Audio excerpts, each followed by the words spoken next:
ஒரு பிரியாணி பார்சல் பண்ணுங்க. பிரியாணியா? இப்ப பிரியாணி இப்பதான் முடிஞ்சிச்சு. சில்லி வேணா இருக்கு, வாங்கிட்டு போறியாப்பா? அப்படியாண்ணே? சரி, 100 சில்லி பார்சல் பண்ணுங்கண்ணே. தம்பி, கீழே விழுந்துற போறடா, கீழே உட்காந்து கேம் விளையாடுறா. தெரியும் ப்ரோ எனக்கு.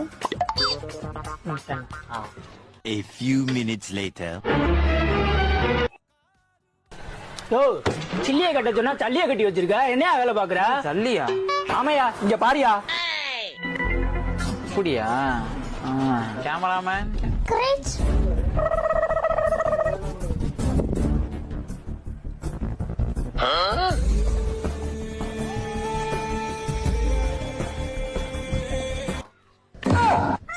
ஏண்டா மூக்கு முட்டை சில்லியை தின்னு விட்டு சல்லித்தனமா சல்லி எள்ளி வச்சு விட்டு என்னைய சொல்ற இடம் டவுசர் இருப்பல. நீங்க எல்லாம் இப்படி ஏமாத்தீங்கன்னு தெரிஞ்சாண்டா கேமரா வாங்க காசு இல்லாட்டியும் டெய்லி ஒரு முட்டை கொடுத்து கேமரா மேன வச்சிருக்கேன்.